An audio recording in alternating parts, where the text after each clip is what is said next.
Mengapa kesehatan mental perempuan adalah menjadi pondasi keluarga? Nah, itu tema yang akan kita bahas.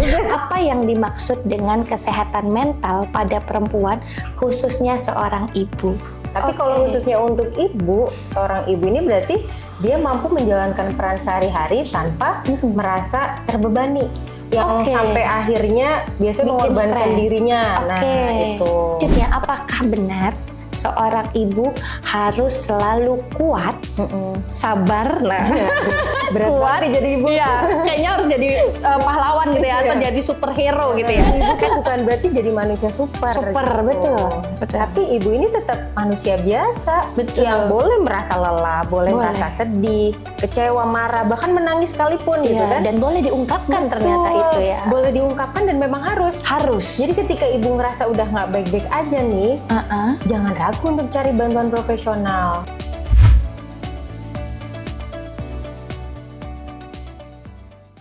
Oke, selamat malam Batir semuanya. Balik lagi di Tirai Perempuan, podcastnya Dinas P3AP2KB Kabupaten Tegal. Tayang masih malam Selasa. Oke, kali ini spesial banget kita hadirkan langsung dari Rumah Sakit Umum Daerah RSUD Dr. Susilo. Di samping saya sudah hadir Ibu Futihat Nikmatul Millah. Nah, bener ya Mbak ya bacanya ya. Selaku psikolog klinis RSUD Dr. Susilo. Selamat malam. Selamat malam Mbak Indah. Oke, ini saya mau manggil Ibu kayaknya nggak pantas ya. Kayaknya Mbak aja. Mbak aja, adik malah mungkin. Iya. Oke, kakak Ade. Oke, saya izin manggilnya berarti Mbak Futi boleh. Mbak Futi. Oke. Atau Dek Futi juga boleh. Oke, Dek Futi. Ini abang-abang seneng nih pasti. Oke, Mbak Futi selaku psikolog klinis RSUD Dr. Susilo. Malam hari ini kita akan bahas tema terkait kesehatan mental perempuan ataupun ibu. Nah, ini sering banget ya kita jumpain ya Mbak ya. Banyak sekali sudah terjadi dan bukan rahasia umum lagi karena kita dengan sosial media bisa melihat banyak banget permasalahan kesehatan mental. Oke, Mbak Futi hadir malam hari ini akan berbincang bersama kita. Mbak Futi, ibu bahagia, anak ceria. Mengapa kesehatan mental perempuan adalah menjadi pondasi keluarga? Nah, itu tema yang akan kita bahas.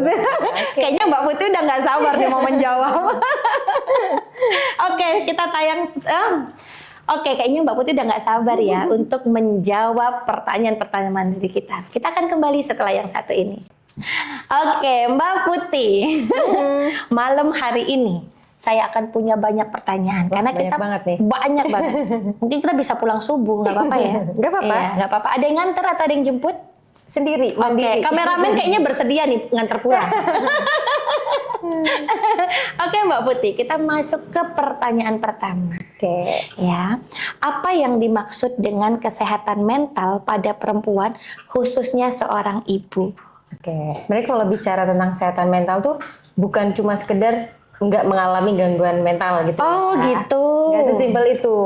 Tapi lebih ke kondisi di mana seseorang itu mampu menjalankan perannya gitu ya, melakukan aktivitas sehari-hari dengan baik, mampu mengenali emosi dan mengelolanya gitu ya. Dia sejahtera dalam hidupnya dan dia punya makna dalam hidupnya. Tapi kalau khususnya untuk ibu, seorang ibu ini berarti dia mampu menjalankan peran sehari-hari tanpa merasa terbebani. Yang sampai akhirnya biasanya mengorbankan dirinya. Nah, itu. Padahal kan setiap ibu juga punya kebutuhan. Kebutuhan emosional, kebutuhan fisik, kebutuhan terkait bahagianya gitu kan. Itu yang kadang tuh tidak terpenuhi. Betul. Jadi ibu yang sehat itu secara mentalnya ketika dia tadi bisa menjalankan perannya tanpa merasa terbebani. Bisa menjalani perannya tanpa terbebani hingga dan akhirnya dia tidak bahagia. Perlu mengorbankan dirinya lah. Dia tetap bahagia versi dirinya. Betul. Ternyata itu termasuk dalam kesehatan yang dimaksud dengan kesehatan mental ya. Makanya banyak banget ibu-ibu yang langsung jadi stres karena dia tidak merasa bahwa dirinya terpenuhi. Dirinya hanya terbebani gitu ya. Selanjutnya, mengapa kesehatan mental perempuan penting bagi kehidupan keluarga? Sebenarnya kesehatan mental di sini kalau fokusnya ke ibu, karena ibu ini biasanya punya interaksi paling banyak nih dengan anggota keluarga ya. Betul. Dengan Yang suami, paling sering, dengan betul. anak-anaknya gitu. Jadi biasanya ketika ibunya ini secara emosionalnya terjaga, Betul. dia tuh sehat secara mental, Sehat, yang tadi saya bahagia. sebutkan gitu kan, otomatis komunikasinya akan lebih efektif ke pasangan maupun ke anak-anak. Pola asuhnya juga pasti akan lebih responsif Betul, gitu kan. betul. Jadi hubungan di dalam keluarga ini akan lebih hangat gitu loh. Oke, jadi emang itulah pentingnya di penting situ, ya. betul. Karena benar-benar menjadi poros utama komunikasi Betul. di dalam keluarga Keluarga. gitu. Oke, selanjutnya apakah benar seorang ibu harus selalu kuat, sabar, Berat banget nih jadi ibu. Iya, kayaknya harus jadi pahlawan gitu ya, atau jadi superhero gitu ya. Karena dituntut atau harus selalu kuat, sabar, dan mampu mengurus semuanya. Secara ada yang mau jadi ibu nih. Betul, secara sendiri loh, ngurus semuanya itu. Iya. Kita banyak lihat anime-anime yang satu orang ibu tapi di sininya banyak tangan iya, gitu ya, harus betul. pegang rumah, pegang anak, pegang cucian, pegang dapur, pegang kasur kayak. Nah, itu bagaimana itu? Kalau menurut saya itu mitos ya. Oke. Dengan dewa banyak tangan itu ya. Jadi ibu tuh bukan berarti jadi manusia super. Super, gitu. betul. Untuk Atau minimal bercerita. cari betul orang terdekatnya yang bisa dipercaya siapa untuk bercerita. Gitu. Untuk Jadi nggak usah meluahkan. ragu. Nggak usah tunggu akhirnya masalahnya semakin besar, Meledak gitu. baru cari bantuan. Oke, gitu kan. pada Karena ibu juga akhirnya manusia kacau biasa. ya. Oke. Jadi sebenarnya tidak melulu perempuan itu dituntut harus bisa Iya, melakukan semuanya bukan manusia sendiri super. ya. Iya, bukan manusia super. Justru ketika sudah merasa lelah, ada tekanan gitu ya. Betul. Carilah tempat untuk bisa bercerita gitu ya, bukan Orang yang justru dipercaya, terutama. iya, bukan justru tempat itu justru menjadi tempat dia disalahkan malah jadi tambah stres ya. Jika di lingkungan keluarga tidak ada, mungkin bisa pergi ke tadi seperti Ya, Mbak ke Putih bilang ya, profesional ke gitu kan, ahli-ahlinya, psikolog misalnya. betul. Terus apa saja nih biasanya tanda-tanda seorang perempuan atau ibu? Nah, biasanya nih kan kita harus mengenali ya, Iya, harus tanda-tandanya. mengenali tanda-tanda seorang perempuan atau ibu itu mengalami kelelahan mental. Oke, ini mungkin berdasarkan pengalaman ya di lapangan yang banyak ditemui itu biasanya paling sering keluhannya itu susah mengelola emosinya. Jadi gampang Oke. marah, yang akhirnya Karena pelampiasan ke dipendam. anaknya. Betul, banyak banget itu. Banyak banget itu. Berarti itu tanda-tanda Itu yang salah sebenarnya satu tanda memiliki juga. kelelahan mental. Iya. Oke. Dia udah mulai ya tadi sudah butuh bantuan gitu kan. Ada juga yang dia merasa gampang lelah tapi padahal nggak ada aktivitas tambahan secara fisik gitu. Iya, Aktivitas betul. sehari-hari biasanya kok gampang capek Iya, ya. betul, gitu misalnya. Atau misalnya udah mulai kehilangan minat nih. Yang Oke. tadinya disukai kok sekarang udah nggak suka ya, nggak minat lagi mau ngapa-ngapain. Oke. Atau secara kehilangan aktivitas- gairah gitu Nah, ya. iya, semangat untuk melakukan yang disukai tadinya semangat kok sekarang enggak gitu. Atau misalnya mulai ada perasaan bersalah, menyalahkan diri atas semua yang terjadi di keluarganya misalnya. Atau juga sampai menarik diri dari lingkungan sosial. Betul, langsung Nah, itu mengurung juga. diri gitu ya. Nah, kalau memang tanda-tanda itu semakin jelas, dialaminya cukup lama, berarti sudah waktunya nih butuh bantuan profesional. Oke, hatinya butuh istirahat Iya, berarti ya. Coba deh konsultasi sama psikolog boleh, sama psikiater boleh, kayak gitu. Iya. Ini menarik karena banyak orang berbeda pendapat. Mikirnya kelelahan mental itu berarti udah sakit jiwa. Padahal kelelahan mental itu bukan sakit jiwa, tapi belum sampai ke jiwa. situ. Iya, lelah mental itu berarti dia butuh tempat baru untuk mengekspresikan apa yang menjadi beban hatinya gitu ya, Mbak, ternyata ya. Karena memang banyak kita lihat ibu-ibu yang gampang emosi dan pelampiasannya ada pada anak atau di dalam rumah tangga itu yang gampang sekali berantem apa segala macam ya. Situasi memanas terus itu kan. Panas terus betul. Ternyata mungkin di salah satu anggota keluarga ada yang sudah mengalami kelelahan mental sehingga imbasnya adalah di dalam keluarga itu Semua sendiri aspeknya. ya. Oke. Dan memang juga ada tuh sering kita lihat tiba-tiba biasanya dia aktif langsung menarik diri kayak nggak pernah keluar lagi gitu ya. Oh ternyata itu juga masuk dalam indikasi kelelahan mental. Betul. Selanjutnya, mengapa perempuan sering merasa bersalah. Nah, tadi ada ya Mbak Putih singgung ya. Sering merasa bersalah ketika meluangkan waktu padahal itu untuk dirinya sendiri. Kadang-kadang kita butuh nih me time ya Mbak, sekedar aku pengen healing lah ke mall gitu. Tapi kadang-kadang image orang gimana sih bukan ngurusi rumah malah jalan-jalan gitu ya. Nah, itu gimana Teh? Karena sebenarnya banyak dari kita itu tumbuh dan berkembang di lingkungan dengan budaya yang kalau ibu itu ngurusin diri sendiri berarti egois gitu ya. Padahal kan enggak. Sesekali. Balik lagi tadi, justru ketika ibu ini bisa memenuhi kebutuhannya baik secara emosional maupun fisiknya, dia tuh punya energi yang lebih untuk merawat keluarganya. Jadi udah fulfill duluan gitu kan. Iya, kalau kita udah fulfill kan jadi memberi itu dengan mudah gitu. Iya.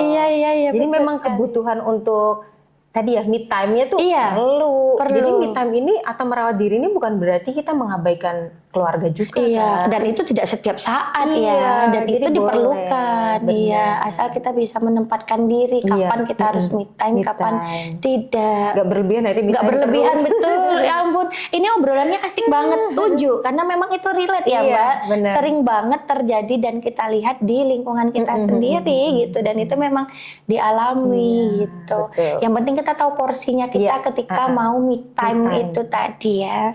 Selanjutnya, saya makin penasaran. Saya makin penasaran gini, bagaimana nih caranya menghadapi tekanan? Nah, ini biasanya tekanan sosial yang sebenarnya sering banget ya perempuan tuh ngerasanya kayak pada akhirnya kita harus mengikuti arus itu. Nah, bagaimana cara menghadapi tekanan sosial untuk menjadi ibu yang sempurna? Nah, itu balik lagi nih, ibu kayak tuntutannya besar banget ya. Banyak banget ya. Padahal nggak ada nih. Yang pertama harus dipahami, tidak ada ibu yang sempurna. Betul. Gitu kan. Yang ada atau dibutuhkan anak sekalipun itu bukan ibu yang sempurna, tapi ibu yang mau belajar, yang berusaha untuk hadir untuk anaknya, untuk pasangannya, gitu kan. Jadi ibu yang mau terus berusaha menjadi lebih baik gitu. Jadi nggak ada tuh ibu yang sempurna, cuma kadang tantangan yang di masyarakat ya, stigmanya itu menuntut bahwa ibu tuh harus sempurna. Betul. Gitu. Ini yang bikin akhirnya kalau tidak bisa diimbangi dengan mental yang sehat tadi, ya kondisinya nggak akan membaik juga. Yang ada burn out lah kayak gitu kan. Dia merasa menyalahkan diri lagi karena nggak sesuai dengan ekspektasi orang lain gitu. Betul. Tekanan sosial itu berarti bukan lagi harus kita terima dengan mentah-mentah ya Mbak. Selagi menurut kita itu benar, ya itu jalankan gitu. Kita jadi jangan merasa bahwa emang nggak ada ibu yang sempurna. Nggak ada ibu yang mau belajar. Ibu yang mau belajar. Iya betul banget. Kadang-kadang kita nggak bisa pungkiri bahwa sosial atau lingkungan kita itu tuh kadang-kadang harusnya tidak berkuasa atas diri kita ya. Tapi pada akhirnya karena kita merasa tertekan, kita mengikuti arus itu padahal kita tidak nyaman dengan pola itu gitu ya. Oke, ini seru. Kalau kita bicara tentang ibu, itu emang nikmatnya luar biasa ya. Apa dampaknya jika seorang ibu terlalu lama memendam masalah dan tidak memiliki ruang untuk bercerita? Karena ini mungkin tidak hanya dialami perempuan di luar sana. Saya juga pernah mengalami fase ini di mana saya merasa harus mengalah dan tidak harus berbicara, padahal saya tidak menyukai keadaan itu. Nah, kita itu akhirnya milih untuk memendam sendiri. Nah, itu biasanya dampaknya itu jika terlalu lama memendam itu seperti apa? Jadi sebenarnya ini konteksnya bukan buat ibu aja nih. Kalau saya biasa mengedukasi tuh untuk semuanya, semua individu.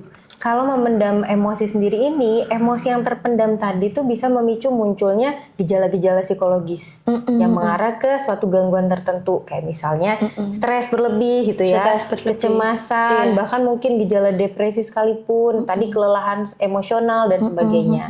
Jadi memang emosi yang negatif ini bukan dipendam harusnya, tapi dikeluarkan, diekspresikan di tempat yang tepat, terutama misalnya pada orang yang dipercaya gitu ya, orang terdekat. Atau misalnya nggak ada orang terdekat yang bisa dipercaya, boleh datang ke kami ya, ke profesional gitu. Karena kita juga harus paham nih, yang datang ke psikolog ini bukan hanya orang-orang yang punya gangguan mental, jiwa, gangguan jiwa, atau kalau orang awam tuh biasanya saya nggak Apa, saya nggak gila orang gitu. gila, saya bukan orang gila kan, kayak gitu.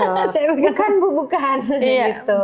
Jadi memang emosi ini harus dibuang pada tempatnya, kayak gitu kan. Nggak cuma sampah aja nih. Iya. Kalau terlalu banyak yang dipendam, itu tadi bisa memicu munculnya gejala-gejala psikologis lainnya, yang akhirnya membahayakan untuk diri kesehatan mental ibunya, juga berdampak ke hubungan antara keluarga tadi, ke pasangan, ke anak-anak, kayak gitu. Iya, Dampaknya kemana-mana. Dampaknya kemana-mana, benar. Jadi tidak hanya merugikan kita secara pribadi, tapi ternyata juga bisa merugikan secara kedekatan kita dengan orang-orang terdekat ya, Komunikasinya gitu. juga. Minimal dengan anak gitu, karena kita stres akhirnya marah-marahnya di anak terus ya gitu. Lalu seberapa penting dukungan pasangan dan keluarga? Nah ini terhadap kesehatan mental seorang ibu. Itu penting banget. Ini orang terdekat Bahkan nih ya. banyak penelitian yang menyebutkan bahwa dukungan sosial itu memang salah satu faktor pelindung seseorang dalam menjaga kesehatan mentalnya. Oke. Gitu. Bahkan Faktor pasien pelindung. dengan gangguan mental sekalipun kondisinya cepat pulih itu ketika punya dukungan sosial atau Dari support orang system dekat. yang Iya, kuat betul, gitu. support system Jadi yang memang kuat. dukungan ini bukan berupa solusi ya, tapi bisa juga dengan kehadiran, empati, perhatian, atau ya tadi mendengarkan, hadir gitu kan ketika memang dibutuhkan. Jadi individu ini merasa tidak sendirian menghadapi situasi sulitnya kayak gitu. Jadi memang penting banget. Oke. Menguras emosi. Saya speechless karena memang kehidupan wanita itu terasa mulai berjuang ketika dia sudah menjadi seorang istri ataupun ibu. Itu. Jadi menikah bukan solusi ya. Iya. Tambah masalah. Iya. Jadi harus siap menghadapi tantangannya. Iya, betul Gitu. banget. Luar biasa, seru sekali menguras emosi. Saya sudah berkaca-kaca. Relate nih jadi. Kita kembali setelah yang ini. Iya, kalau udah ngomongin ibu, Iya emang. saya memang kalau misalnya lagi kesal gitu ya Mbak, lagi ditekan gitu, saya cenderung diam. Dan saya masuk kamar, nanti saya tidur gitu. Nanti anak-anak saya ngertinya saya sakit gitu. Dan saya tidak mau melampiaskan itu ke anak saya. Itu cara cara saya itu diam. Iya. Jadi dianggap saya itu kalau tukang ngambek. Jadi gitu. Karena apa, daripada saya keluar-keluar marah-marah, lebih baik saya diam. Tapi akhirnya dengan sikap diam saya itu, saya dianggap tukang ngambek. Kalau udah ngambek, angel kayak gitu. Berarti mending disampaikan ke keluarga. Kalau misalnya kayaknya lagi nggak mood. Iya, Jadi kayaknya mama perlu deh sendiri dulu, jangan ganggu ya. Iya, paling saya Dek, mami mau bubuk ya nak, mami capek, jangan ganggu ya, paling gitu. Jadi saya berusaha untuk jauh dari anak-anak ketika saya lagi ada tekanan itu. Mending gitu daripada akhirnya daripada iya, makanya saya alhamdulillah di anak-anak itu ketika saya diam mereka takut gitu kan, apa mami marah. Jadi dia cenderung nggak mau ganggu gitu. Kalau maminya udah diem masuk kamar tidur kayak gitu tuh berarti ini mami kalau nggak capek sakit apalagi jengkel kayak gitu. Udah tahu polanya. Iya. Emang luar biasa kalau bicara tekanan sosial buat perempuan. Jadi istri salah, jadi belum ibu menikah salah. juga ada ini tuntutan kan? sosial. Jadi istri pasti ada salah, jadi ibu ada salah, jadi janda pun nanti salah lagi Mbak. Dan nikah-nikah juga. Iya, nggak nikah-nikah juga. Kalau laki-laki salah. Betul. Kalau laki-laki kan nggak terlalu ya. Curang. Ya. Tapi kalau perempuan kayaknya itu berat gitu bebannya tuh. Oke, kembali lagi Batir semuanya di Tirai Perempuan, podcastnya Dinas P3AP2KB Kabupaten Tegal, masih bareng si cantik kita Mbak Putih ya, selaku psikolog klinis dari RSUD Dr. Susilo. Nah, tadi kita sudah berbicara terkait dampak dari memendam masalah. Pertanyaan selanjutnya, seberapa penting, tadi sudah juga ya, seberapa penting dukungan pasangan juga sudah. Kita lanjut lagi, bagaimana cara anggota keluarga memberikan dukungan tanpa menghakimi. Ini penting nih. Kalau ibunya pengen healing sebentar aja langsung dihakimi. Ini fokusnya berarti untuk dari pasangannya ya? Betul, dari keluarganya. Bagaimana cara anggota keluarga memberikan dukungan tanpa menghakimi. Minimal tuh perlu ini dulu. Belepotan. Boleh, nggak apa-apa. Jadi kalau misalnya mau membantu gitu ya, itu perlu dipahami dulu, dimulai dari mendengarkan. kayaknya perlu mendengarkan dulu deh, Iya. gitu kan. Mungkin kalau dia nggak mau cerita, dia dipancing ya. Gitu. Hari ini ngerasain apa, gitu kali ya. Atau mungkin bisa diubah juga nih, kita menyampaikan kebutuhan kita dengan kalimat, kayaknya aku ngerasa kamu gampang marah deh akhir-akhir ini. Iya. Daripada dengan kalimat, kenapa sih kamu tuh selalu marah-marah? Konotasinya itu kan berbeda lagi ya, betul-betul. Jadi penyampaiannya tuh lebih enak gitu kan. Iya. Komunikasinya juga lebih Iya. sehat akhirnya. Iya kayak betul. gitu. Kita pun sebagai perempuan merasa kayak dimanja gitu ya. Akhirnya ingin bersandar. Butuh sandar. Iya, butuh sandar. Jadi boleh misalnya menanyakan apa yang dirasain. Iya, Kamu apa yang kenapa? dira- Kalau ditanya kenapa kan lebih Iya. kita lebih terbuka gitu Iya. ya, ngerasa di ngertiin Iya, kayak gitu. iya betul. Kita merasa kita Jadi akhirnya nggak butuh langsung tempat. ngejudge duluan. Iya, kok kamu marah-marah sih? Memang bener. berbeda ya, artinya Iya. akhirnya berbeda. Berbeda. Yang ada akhirnya memunculkan emosi lagi dari bener. ibunya Kayak atau tadi istri. memanas situasinya. Iya, oke. Berarti kalau dukungan dari keluarga itu adalah tanyakan gitu ya, tanyakan atau jadi tempat untuk Betul. ibunya atau istrinya untuk merasa didengarkan ya. Oke, selanjutnya apa yang bisa dilakukan suami atau anggota keluarga? Berarti ini mungkin global ya. Suami atau anggota keluarga ketika melihat seorang ibu sedang mengalami kelelahan secara emosional. Nah, ini kadang-kadang yang tidak dimengerti ya, Mbak. Ibunya udah capek, lagi marah-marah terus, malah tambah Nggak dibikin peka ya. marah. Iya. Nah, ini bagaimana nih seharusnya? Nah, kalau dari keluarga di awal tuh harus lihat dulu nih perubahan perilakunya ibu apa. Oke. Kalau kayaknya memang dia kelelahan gitu ya, kasih bantuan secara nyata. Nah, kayak misalnya bantu beres-beres rumah gitu Oh, kan. iya, betul. Atau bantu ngurus anak-anak gitu. Oh, iya, gitu. setuju Jadi nggak tuh, cuma betul. banyak omong aja. Iya. Bukti nyatanya apa nih bantuannya? Iya, cuman dicuciin piring aja mungkin Nah, kita dia lihatnya seneng udah banget langsung ya. kayak lega ya. Iya, Seneng banget, bener. Karena udah tahu nih, kayaknya kelelahan nih secara Emosionalnya marah-marah mungkin, mulu nih dari bener. pagi gitu. Kasih bukti secara nyata dulu. Kalau ternyata tidak ada perubahan nih tentang emosinya, Iya. tetap nggak terkontrol gitu Iya. ya. Mungkin sudah waktunya butuh bantuan profesional. Oke, atau mungkin diajak ke kamar dipijetin boleh. gitu ya. Diajak liburan?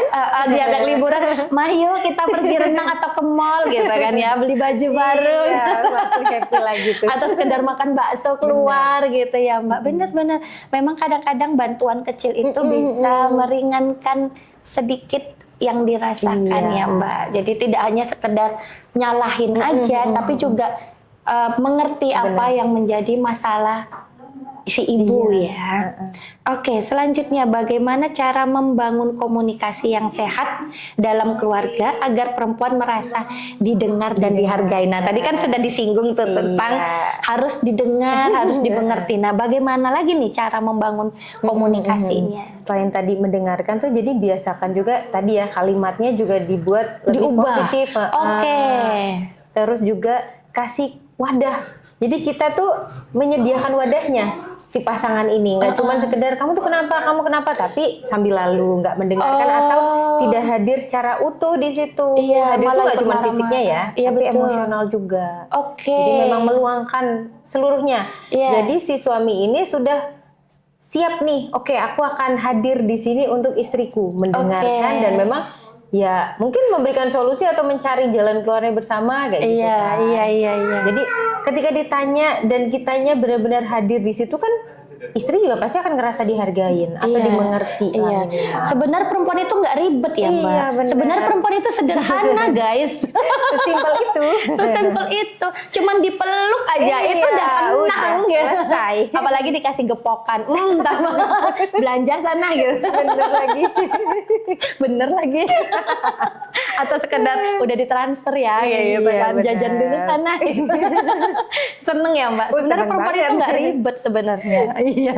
Lalu nih menurut Mbak Futi sendiri, apa artinya menjadi ibu mandiri? Oke, ibu mandiri. Ibu mandiri itu bukan berarti ini ya bisa melakukan semuanya sendiri. Iya, semuanya loh, bukan iya, loh. semuanya sendiri. Tapi kalau saya ngeliat tuh ibu mandiri lebih ke gimana si ibu ini bisa mengambil keputusan untuk dirinya juga nih. Oke. Terus dia juga tahu kebutuhannya tuh apa.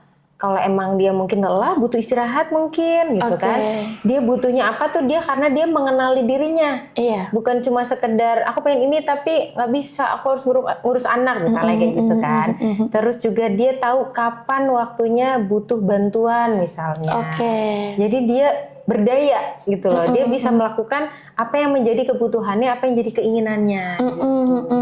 Mungkin konteks mandirinya lebih ke situ sih. Bukan yang berarti bisa melakukan semuanya sendiri. Kalau itu mah bisa pasti perempuan, nggak usah ditanya. Iya, nggak usah ditanya. Iya. Pasti bisa semuanya.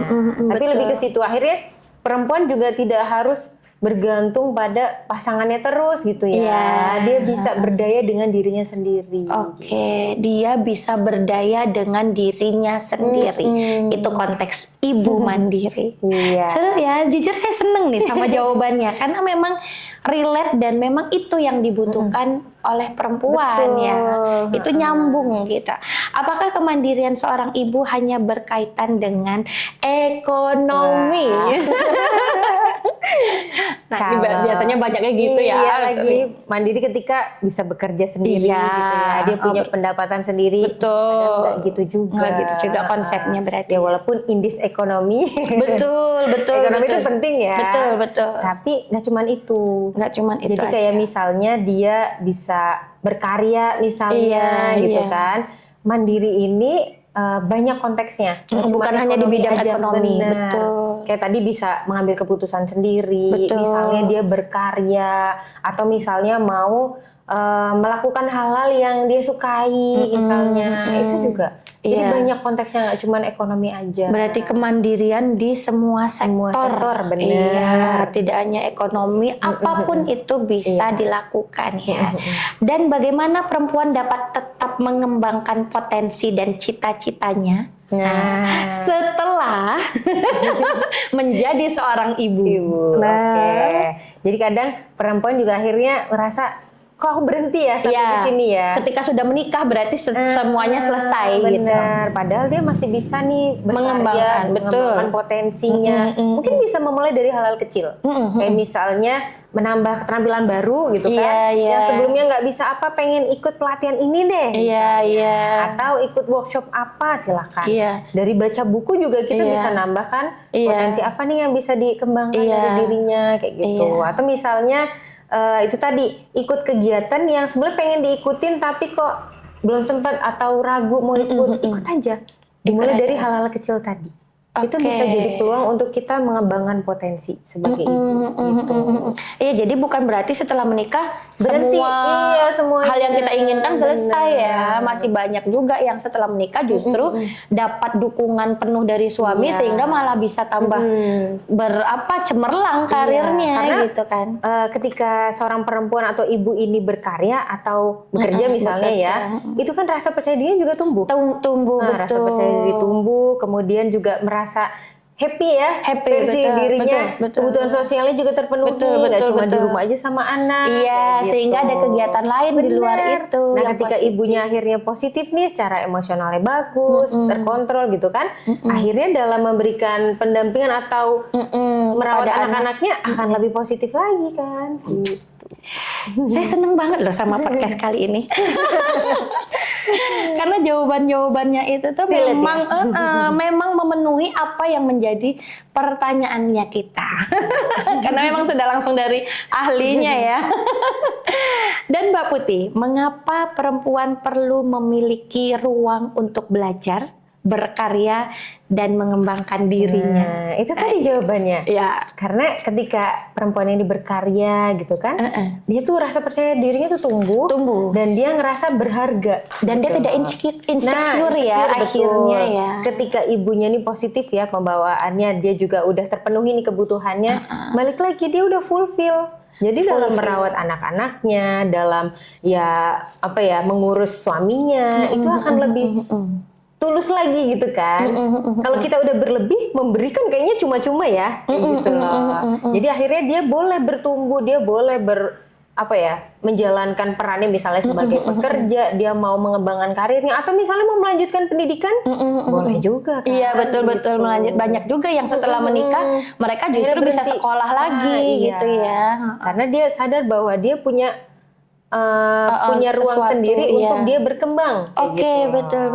Jangan akhirnya mikirnya kan udah jadi ibu, udah berarti selesai cita-cita Mau aku. fokus di Enggak rumah juga. aja deh, ngurus Nah, itu anak, dia. nggak mau ngapa-ngapain gitu ya. Iya. Di awal tuh mungkin bisa ya Mbak, lama-lama pada akhirnya kita juga membutuhkan Iya, ruang itu. pasti, gitu. Oke, Batir semuanya, kita kembali lagi setelah yang ini ya. Kita mau minum dulu karena obrolannya seru. Jangan kemana-mana.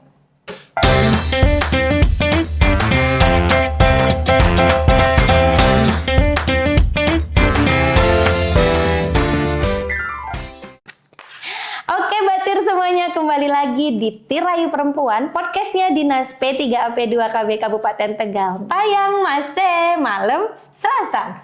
Boleh lah, ini minta suaranya Mbak Putih ya. Tayang masih malam Selasa. Ya, boleh ya, minta suaranya ya. Oke bareng. Yang masih malam Selasa. Iya, malam Selasa. 1, 2, 3. Tayang masih malam Selasa. Boleh lah, sekali-sekali ya dengerin suara Mbak Putih podcast jadi hostnya. Iya benar. Oke Mbak Putih, tadi kita sudah banyak banget ya menanyakan dan mengupas, membedah problem-problem tentang kelelahan mental pada seorang ibu ataupun perempuan yang mungkin sudah menikah tarafnya.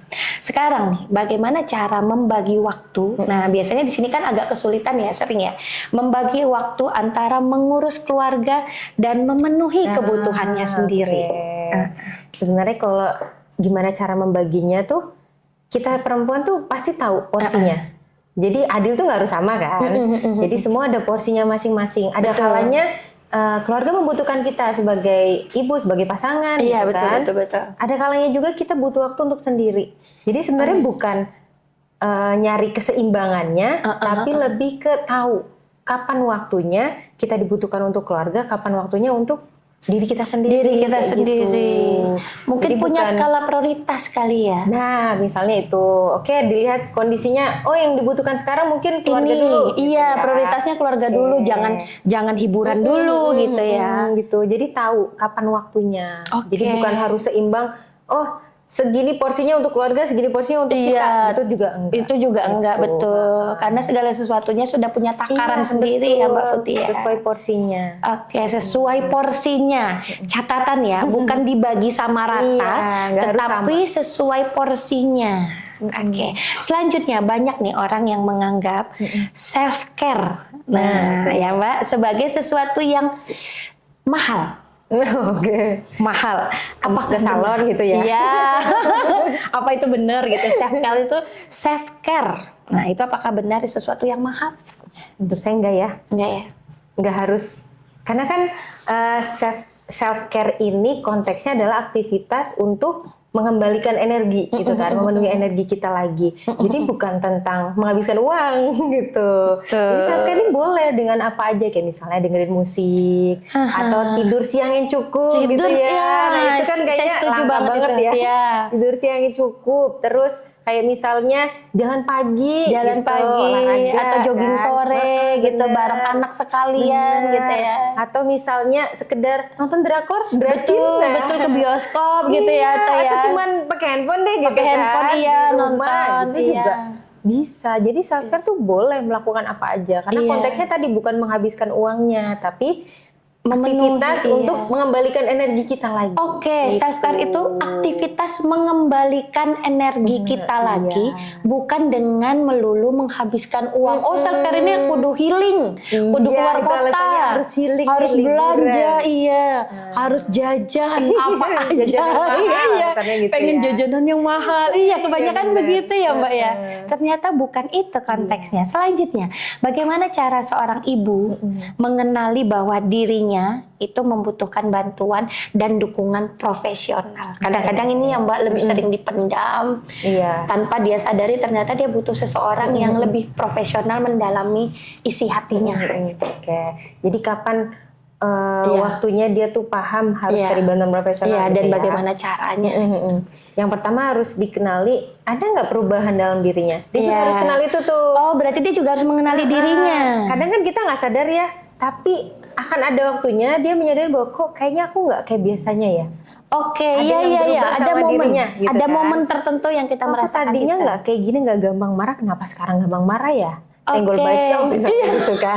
Senggol bacok Padahal dulu enggak nih gitu. Iya, iya, Jadi iya, mulai iya. kenali dulu nih perubahan dalam dirinya tuh apa aja. Apakah muncul mungkin kecemasan berlebih? Iya iya. Atau mungkin sampai mengganggu kualitas tidurnya? Iya, susah betul, tidur, betul. karena Iya, mungkin susah tidur. kepikiran misalnya. Betul, betul. Atau misalnya kayak tadi udah nggak ada minat nih untuk Iya. melakukan yang disukai.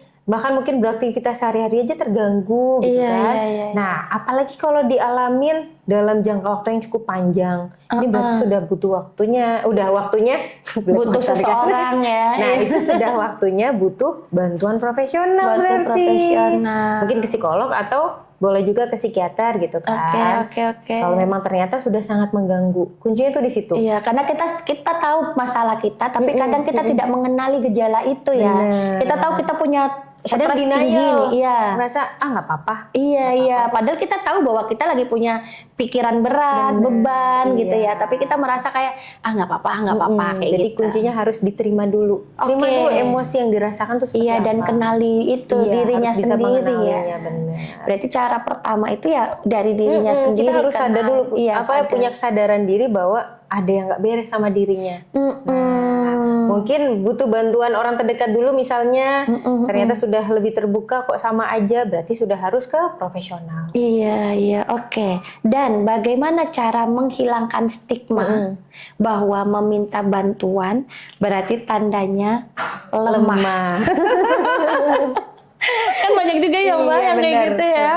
Padahal nggak selalu ya. Nggak selalu, padahal memang kita hidup itu nggak bisa sendiri kan. Iya, benar. Kalau misalnya tahu kapan waktunya butuh bantuan, itu justru dia sedang tahu batasannya. Oh, kemampuanku segini nih. Aku sudah harus butuh bantuan orang lain. Itu bukan berarti lemah, tapi dia tahu batasannya. Dia tahu boundariesnya ketika aku cuma sampai sini dan melanjutkan lagi, pasti akan ada muncul masalah baru misalnya. Itu juga harus dipahami. Kalau misalnya memaksakan diri, ya pasti akan memunculkan masalah-masalah baru lainnya. Jadi harus tahu ketika dia tuh ini deh, stigma di masyarakat ke psikolog aja itu sebenarnya udah negatif kan? Udah negatif, dianggap berarti punya gangguan jiwa ini gitu. Akhirnya kebutuhan untuk cari bantuan profesional tuh juga akhirnya diurungkan lagi. Kan aku nggak gangguan jiwa, kenapa harus ke psikolog? Misalnya. Iya, betul. Atau misalnya ada orang lain menyarankan coba deh kamu ke psikolog. Enggak, aku nggak gila kok. Akhirnya kan gitu kan. betul. Nah itu juga harus merubah cara pandangnya bahwa mencari bantuan apalagi ke profesional ini bukan suatu kelemahan. Bukan Justru suatu kelemahan. kita sayang sama diri kita sendiri. That's the point. Justru kita sayang dengan diri kita sendiri. Kita nggak pengen kita semakin buruk kondisinya kan? Iya. Kita juga pengen sehat ya, secara fisik dan mental. Oke, selanjutnya. Saya semakin saya jujur semakin penasaran karena memang ini banyak banget dialami oleh perempuan ataupun ibu-ibu, bahkan bukan hanya di Tegal aja ya Mbak. Ini mungkin sudah menjadi problemnya dunia gitu, bahwa kelelahan mental ini paling sering dialami justru oleh perempuan atau ibu gitu. Jadi memang ketika kita membahas masalah ini, itu seperti memang bukan lagi kita alami, tapi memang udah kita sering lihat di lingkungan juga gitu. Lalu bagaimana kondisi kesehatan mental ibu dapat mempengaruhi? Nah, kalau tadi kan mempengaruhi dirinya sendiri, sekarang mempengaruhi tumbuh kembang dan kesehatan mental anak. Nah, sekarang imbasnya ke anak. Iya, karena anak itu peniru yang ulung. Betul, peniru ulung. Dia tuh melihat, dia tuh belajar dari hubungan sehari-harinya, terutama dengan orang tua, ibunya apalagi ya. Kalau bapaknya bekerja kan lebih banyak waktu sama ibunya. Iya, betul. Ketika ibunya emosinya nggak terkontrol misalnya, akhirnya anak melihat, oh polanya seperti itu. Oh, kalau misalnya dia nggak pas dikit, caranya dengan marah. Anak melihat itu, meniru gitu, benar. Tapi beda ceritanya ketika ibu ini mampu mengelola emosinya dengan baik. Dia tuh bahagia versinya dia gitu ya. Lembut. Akhirnya anaknya juga anak juga akan merasa lebih aman gitu kan, berada di dalam pola asuh ibunya yang baik gitu kan. Dengan anak yang aman, otomatis dia akan belajar untuk meregulasi emosinya juga. Melihat teladan dari orang tuanya gitu kan. Betul. Makanya peniru ulung tadi. Jadi emang harus kita memberikan contoh yang baik kayak gitu. Kayak misalnya ada ibu yang emosinya lagi nggak baik nih. Oke, memilih untuk mengambil jeda sebentar gitu kan. Nggak berjarak dari anak-anak. Lebih baik seperti itu kan. Betul, itu yang saya lakukan. Nah, itu keren berarti Mbak Indah. Saya menarik diri dulu dari anak-anak, jangan sampai saya berdekatan, takutnya nanti anak-anak kena imbas. Kan kasihannya mereka masih kecil, belum tahu masalah orang tuanya. Dan nggak perlu tahu juga. Betul banget. Oke, Batir semuanya. Makin seru dan makin penasaran. Saya punya segudang pertanyaan apa lagi? Masih segudang nih. Masih segudang. Kayaknya kita pulangnya bisa 2 hari 3 hari. Ya nggak apa-apa ya Mbak. Tapi nanti saya kena, saya langsung yang kena SP bukan Mbak Putih dari RSUD, tapi langsung ini dinas ini. Oke, kita kembali setelah yang satu ini.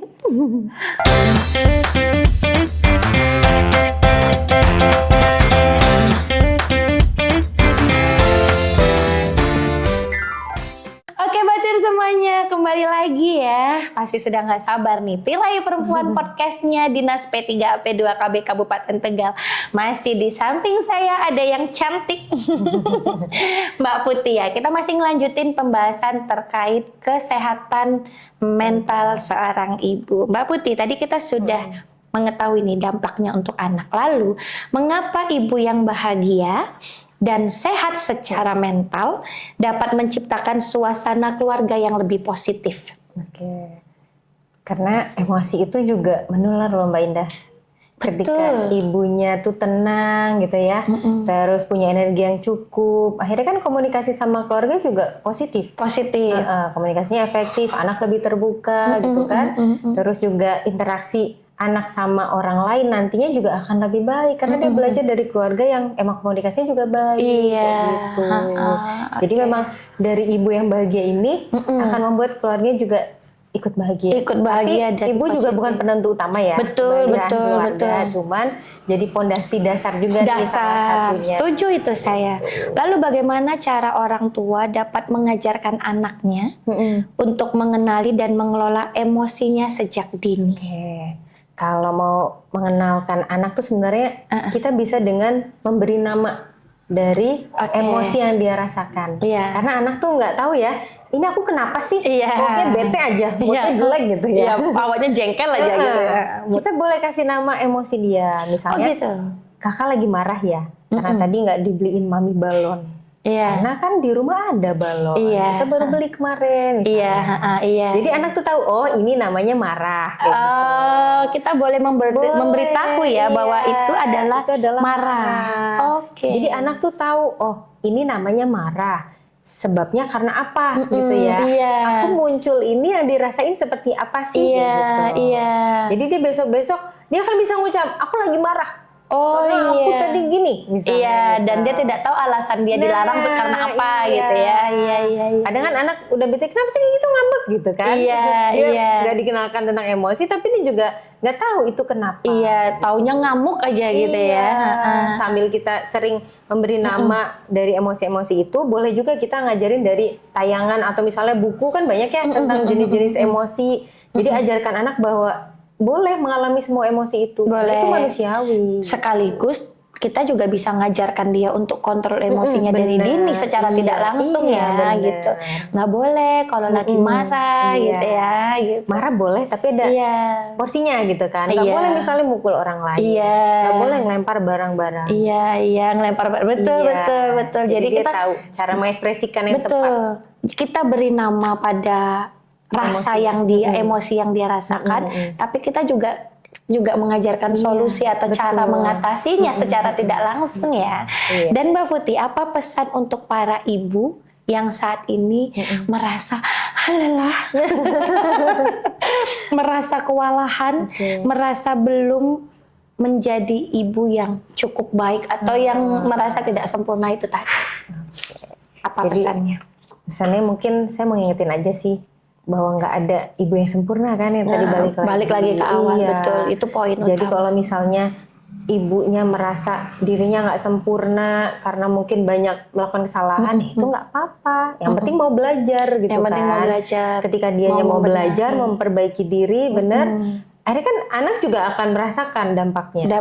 Ibunya mau berproses gitu kan. Iya. Ketika misalnya kelepasan, ada ibu yang kelepasan akhirnya marahin anaknya. Marah, betul.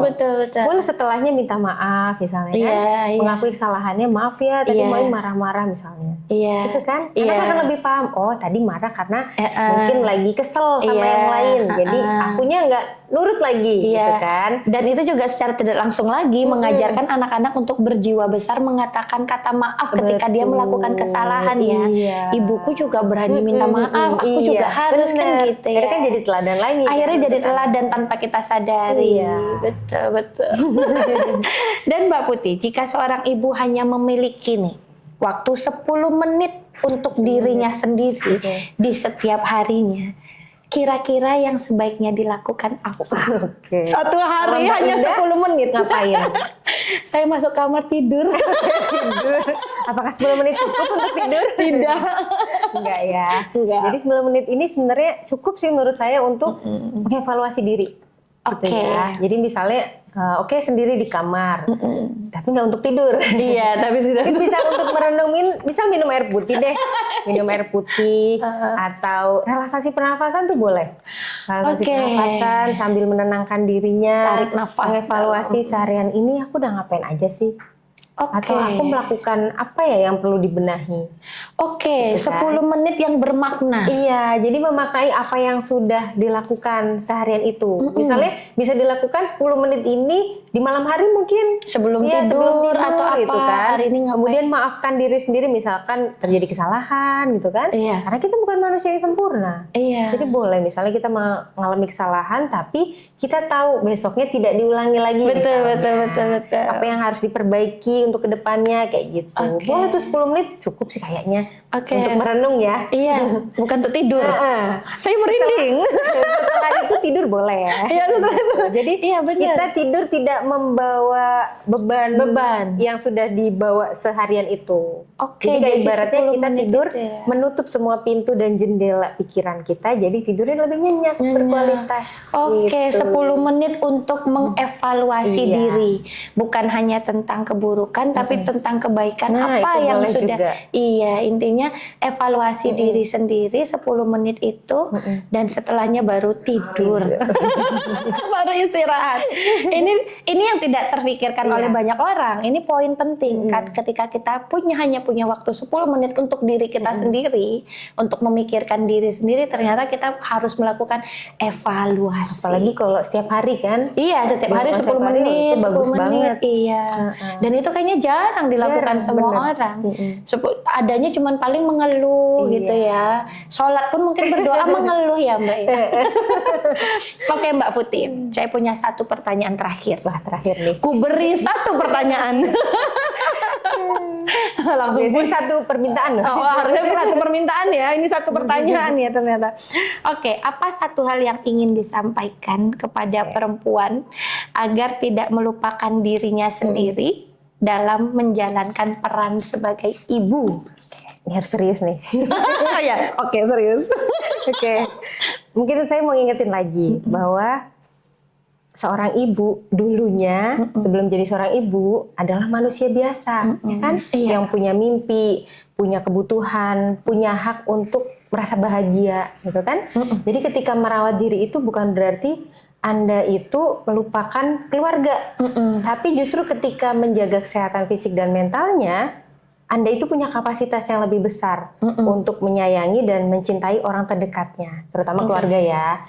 Jadi kalau misalnya balik lagi nih, ibu yang sehat secara mentalnya bukan berarti ibu yang nggak pernah lelah. Iya betul. Tapi ibu yang tahu kapan waktunya harus istirahat, kapan waktunya harus minta bantuan gitu kan, dan tetap punya ruang untuk dirinya bertumbuh. Gitu. Ibu yang memahami dirinya sendiri. Jadi serius nih. Karena ini wejangan yang luar biasa dan saya suka setiap jawaban yang keluar dari Mbak Putih. Sebenarnya saya nggak cukup nih, pengennya diundang lagi ya. Boleh. Beneran, karena setiap jawabannya itu benar-benar mengobati apa yang menjadi pertanyaan di masyarakat. Gitu. Iya, luar biasa seru. Yang jelas Dinas harus ngundang Mbak Putih lagi dengan Atau tema pindah yang ke sini? variasi lagi ya. Atau aku pindah ke sini? Oh, pindah sini, oh mantap itu. Oke, nggak berasa ya Batir semuanya, obrolan kita malam hari ini sudah sampai di pertanyaan terakhir. Mungkin ada sedikit kata lagi dari Mbak Putih untuk sebagai penutup. Biasanya kalau orang bilang kata-kata hari ini. Tadi kurang ya? Oh, tadi kurang. Iya, saya jujur kurang. Kayaknya memang harus diundang lagi. Barangkali ada kata-kata lain ini untuk nyemangatin semua perempuan di Indonesia lah khususnya. Wah, berarti kata-kata hari Indonesia. Kata-kata Mungkin hari ya pesan dari saya ya tadi, menjadi ibu nggak harus sempurna, tapi mau belajar, gitu Oke. kan. Menjadi yang mau belajar tadi kan akhirnya tahu batasannya. Oke. Apa yang jadi kebutuhannya, apa yang jadi kekurangannya, Iya. dia terus belajar yang Iya. akhirnya bukan menciptakan ya, Iya. akhirnya mendidik anak-anak yang positif juga. Positif juga. Gitu. Jadi semangat untuk ibu-ibu di luar sana. Semangat. Oke, terima kasih sudah menyaksikan podcast kita malam hari ini. Jangan lupa saksikan terus tayang di malam Selasa Tirayu Perempuan, podcastnya Dinas P3AP2 KB Kabupaten Tegal. Mbak Putih sekali lagi terima kasih Sama-sama, hadirnya. Mbak Indah. Semoga nanti berkenan hadir kembali. Dadah. Monggo Mbak Putih silakan. Iya, diminum dulu.